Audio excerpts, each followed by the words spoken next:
Hey, what's going on, everybody? This is Noble, and today I'm going to be sharing with you an updated version of my For Hire deck profile. So I wanted to do an update to this one because it had just been a while since I've done it. It is a really fun deck to play. It's super budget, and it's surprisingly competitive. It can really just turbo out a lot of bodies onto the field and overwhelm your opponent pretty fast and get some monster negates and spell negates on. It's just a lot of fun to play, and being budget is just another huge appeal to this deck, and you can get a lot of cards in higher rarities too for not that cheap at all. Before I get into this, I had posted a challenge on my Instagram. If you're not following me on Instagram, go do that at NobleChaos72. So I posted a challenge on my story asking someone if they counted how many times I said really in one of my videos. I'd give them a shout out. So Anthony Glasses guy took that challenge, and this poor soul sat through one of my videos and counted how many times I said really, and it was like almost 40. So like bless the dude's soul. I just want to give a shout out. I think he made an YouTube account as well. So Anthony Glasses guy, go check him out. I haven't really gotten a chance to sit down and look at some of his stuff, but I do know that he was venturing out into the YouTube community as well. So definitely go give him a check out and subscribe. So without further ado, let's get right on into this one, guys. I'm also trying a different angle because I'm just, switching things up a little bit. First off, we're playing 3 Raphael Champion for Hire. Let me know down in the comments below, do you prefer this angle of a close-up of the cards, one at a time? Or would you prefer a outer angle like I have been doing with like all the monster spells, whatever, in one little area? Let me know. I would love to hear your opinions on what you prefer. So Raphael is Raphael. I'll say Raphael. He is the built-in monster negate of the deck. He is super powerful. What he does is, if this card is special summon, you can activate the top cards of your deck equal to the number of monsters for higher control different names except him, so he doesn't count. And then if you do that, you add one of them to your hand, and then you shuffle the rest back into the deck. So that's cool. But his really good effect is he has a quick effect when your opponent activates a monster effect. Quick effect, you can discard 1 card for hire, negate the activation, and it doesn't destroy. So I just want to put that out there. It doesn't destroy, but it doesn't negate. And against the activation is another effect. And you can it's a hard once per turn. But basically, on his summon, he can basically set up for a negate because he adds a for hire card to your hand. It doesn't have to be a monster, just any for hire card. So that is really helpful. Next up, I'm playing 2 Sage, Wiz Sage for Hire. I see people playing this at 1. I even see some people playing it none. But to me, the spell trap negate is really powerful. So I like having it because when I play with my friends, especially for everything going on in the world, we're playing a lot more spell heavy decks. So just being able to have a spell negate on top of having Raphael on the field is just really strong. So Wiz does the same thing, except when she's summoned, you gain 500 life points for each for higher monster you control for different name except her. And then when your opponent activates a spell, trap card, or quick effect, you can discard a card and then you negate the activation. And it has to be a for hire card that you discard. So if you wanted to play this at 1, or if you didn't want to play this at all, that's fine. It's really preference. I just like having that spell trap negate available in my deck as well. So that's why I'm running this one. Next up, I'm playing just 1 Dyna Hero for Hire. This one's pretty cool. It's basically like a turboed up DD Crow. If this card is special summon, you can banish cards from your opponent's graveyard up to the number of monsters for hire you control of different names, including her. So this one doesn't exclude her, it does include her. So that is really good. You can just basically get all those resources out of your opponent's graveyard. And it has decent attack at 2500. You only use effective Dyna Hero for hire once per turn, and monsters your opponent controls cannot target for high monsters you control for attacks except this one. I'm paraphrasing a little bit because the wording is a little bit weird, but that's what it means. Is that they can't target other for hires except this one. So that is really nice. I'm playing 3 of arguably the most important one in the deck, in my opinion, of Beat Bladesman for Hire. This is just really one of my favorite ones. You don't have to get secret rare, even though it's not expensive. I think there's an ultra rare version and a common version of this one too, I believe. But what Beat does, so the smaller for hires, they allow you to special summon from your hand. You get an additional special summon from your hand, basically. And then they have different effects for when a monster hits the field while you control that face-up card. So what Beat does is during your main phase, you can special summon 1 for hire monster from your hand, except another copy of this card. And if a for hire monster special summon to your field while you control this monster, except during the damage step, you can add a for hire monster from your deck to your hand, except another copy of this card. So this is really good because it's just a searcher, basically allowing you to get out another body onto the field and then search right off of that. It's super helpful, and I do recommend playing this one through. Like I said, there's different rarities of this, so if you like, you know, if you're really going for super budget, you can get the commons or even the ultras. I don't even think the ultras are that expensive. I am running 2 of the Bravo Fighter for hire. This one's really neat. Same thing, during your main phase, you can special summon a for hire monster from your hand, set another copy of this card. But what he does is when a for hire monster hits the field while you control him, you can have all for hire monsters you control currently on the field gain 500 attack and defense until the end of this turn. So they just boost up and they can get really beefy really quick and they're potentially going for an O2K. So that's why I'm playing this one at 2. I've seen this one even played at 3. I actually played it at 3, but I bumped it down to 2. But like I said, it's preference. I'm playing 2 Seal Strategist for hire. What this one does is if a for hire monster hits the field while you control this card, you target one for hire monster in your graveyard and you add it back to your hand. So just some graveyard reoccurrence. And same thing, he allows you to special summon a for hire monster from your hand. And then I'm playing 2 Helmer I can never say that. Helmsman for hire. Same thing, allows you to special summon a for hire from your hand once per turn. And then if one hits the field while you control this card, you can discard a card, you can discard a for hire card, and then you draw a card. So it can help get rid of some potentially break your hands that you may run into, just being able to get this out, get out another body, and then discard a card and draw one. If you need to, you know, kind of get a little bit graveyard set up, or if you don't have an ideal hand, this can help out with that. Next up, I'm playing 2 Recon Scout for hire. So what this one does is when a for hire monster hits the field while you control this face-up card, you can pop a set card on the field. And then, same thing for Dampa, except it's a face-up card. So this one destroys set, and Dampa destroys a face-up card when they hit the field. And next up, arguably as important as beat, if not more important, some people might argue, we're running 3 Philo Messenger for hire. So Philo is super important. It took me like freaking 7 months to find my 3rd one of this. I don't know why, I have a ton of them. But what Philo does, same thing, during your main phase, you can special summon 1 for hire monster from your hand, except another copy of this card. And then if a for hire monster is special summoned to your field while you control this monster, except during the damage step, you can target 1 for hire monster in your graveyard in the special summon defense position, but then you place it on the bottom of the deck when it leaves the field. So basically, you get this card out, you can special summon another one from your hand, and then you can special summon a 3rd one from your graveyard and go into a lot of plays. This card really helps extend some plays and go into some higher lengths if that's something you choose to do.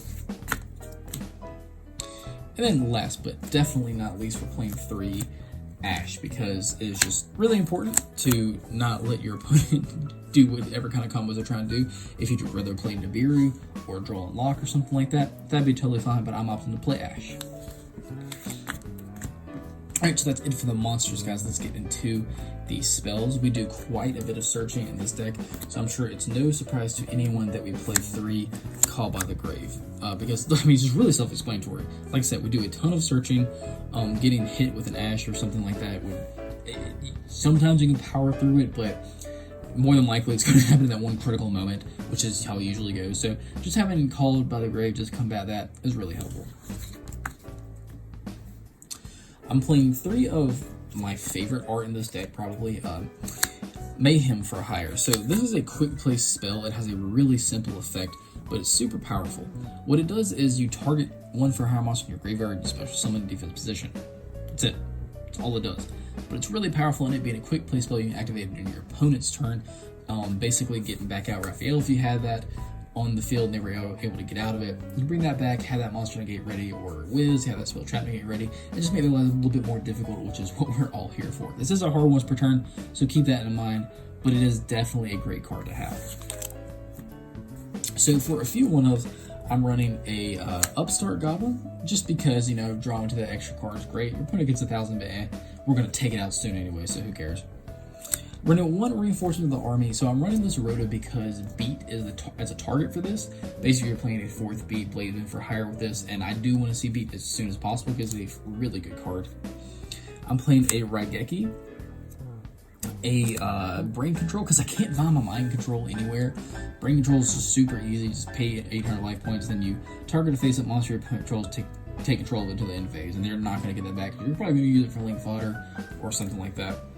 And then I'm playing one Monster Reborn just because this is just a really fantastic extender. So moving on into the traps, I want to play a few traps. I'm running one training for hire for all your training needs. Now, I'm playing this just to stay like kind of like art type, kind of like a pure art type, whatever. If you don't want to play this, you'd really like something else, that's fine. But I actually kind of like this card. I think it's pretty useful. Like I said, if you don't want to use it, that's fine, but it's a continuous trap card. And then what it does is if a face-up monster or monsters for hire you control is destroyed by battle or an opponent's card effect, you can target one of those monsters, special summon one for hire monster from your deck, whose level is lower than that target's original level. So basically, you can get something out from the deck potentially if something goes boom on your field, and then you can only use the effect once per turn. And like I said, it's not fantastic, but I've used it. I just like it. I like the artwork, so I've been running it. But if you want to run something else, that's fine. And then for the last three, I'm playing there can only be one because this card is really crazy in this deck. Because all of our fires are different types, so this does not limit us whatsoever. We can still go completely off on our opponent while completely restricting them on what they can do. I do recommend you playing three of this because this is just they're going to have to out this if they want to do anything else, and they're going to be worrying about this while we're just swarming the field of our for hires. So that's it for the main deck, guys. Let's get into the extra deck. Start off with, we're playing 3 Fulgo Justice for Hire. This card, I'm running this at 3 because it's really easy to go into this in this deck. All it requires is 3 monsters of different types, which, like, if you know, it's just super easy. And you can use brain control to take one of your opponent's monsters that have a different type and go into this as well. It can't be used as link material though, so do keep that in mind. It's not really going to be a big deal though, for the most part. If this card is link summoning, special summon one for hire monster with a different type from the 3 monsters used for the link summon from your deck and defense position. So a lot of times you're going to try and rig it to where you bring this out and then bring out Raphael straight from the deck, put him in defense position, and he has a big body at 2800 defense, and then you have a monster negate right there ready, as well as this card on the field, which is really cool. If a card or cards your opponent controls destroyed by battle or card effect, you can draw a card. Then, if you control 3 or more for hire monsters of different names, you draw 2 additional cards. So basically, this card can easily allow you to go +3 on a draw off of just destroying something your opponent controls, because it's so easy to get 3 different for hire monsters with different names. And the restriction except this card isn't on here, so this one counts as one of the 3. So this is just a great card to have that allows you to draw really deep into your deck when you destroy stuff on your opponent's board. Next up, for a few of the Link 4s, I'm playing an Appaloosa because you can easily go into this. A Mech Knight Crusadia Abramax and a Boral Sword. I'm doing this backwards, I'm sorry, I'm right-handed, so it's meh. But yeah, these guys are just like OTK. This card's just great. Appaloosa is super easy to go into. I know they're expensive, like this one's going down because of the reprints happening, but if you still don't have access to it, that's fine. You can play another Link 4, generic Link 4 or something like that.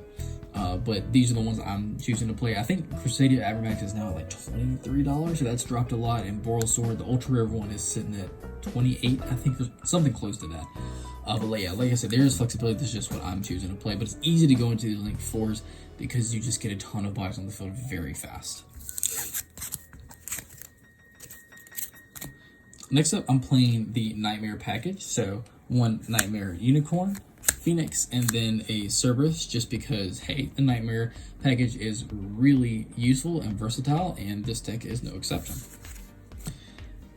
I'm also running 1 IP, and then for the Link 1s, 1 Relinquished Anima, and then a Link Karibo. IP is useful because it's just great for being able to threaten your opponent on what you can bring out the next turn. Just being able to go a Unicorn bounce on their turn just sucks, and they're going to be thinking about that the whole time. Relinquished Anima is great because you just suck something up, a problematic monster, and that's fantastic. Excuse me, hiccups. And then also Link Karibo, just in case, like Link Karibo is kind of like a last-ditch effort in case you need to use Philo or something like that. But it's there if you need it. If you'd rather play something else, hey, go for it. This is just a guide. can't believe I just slammed my Masquerena like that. I body slammed her. Alright, for the last 3, I'm just running a few Exceeds, a Evil Storm Exoton Knight, just in case you want to blow up some board. 1 Tornado Dragon, just in case you want to blow up some back row. And then also a number 60 Durius the Timeless, because this card is really crazy just all around. And I've actually used it a few times in one, just really ironically, because you know, your goal, like your game plan, when you start drawing, you do your first draw off the Fur Hire deck, you're not thinking I'm going to number 60. That's not what you're thinking at all. But this card can really help a lot. And that's actually it for the deck, guys. I do hope you enjoy this deck. So this deck is just, it's a ton of fun. It's just, like I said, it really turbos out a lot of different monsters. And the hand traps are really versatile as well. You can play really whatever you want. And the extra deck is super versatile, because the only one that, like, you don't have to play, but the only one that's really archetype specific is Fall Guy. So you can just really do whatever you want with this deck, and it's super budget. Like, even if you want to do the higher rarities like Raphael, if you want to do the higher rarities, they're not expensive at all. You can get most of this deck online for, like, I think $40, if not under that. So yeah, guys, that is it for this deck profile. I do hope you enjoyed it. If you're here and you haven't already done so, go ahead and subscribe. I would love that. Hit that notification bell so you can become a part of the notification team, so you can get notifications. I bet you didn't see that coming. For deck profiles just like this one. And if you like this video, hey, give it a thumbs up. I am a very small YouTuber, and that allows my videos to circulate around a little bit more, and I greatly appreciate that. And as always, I will see you guys in the next video.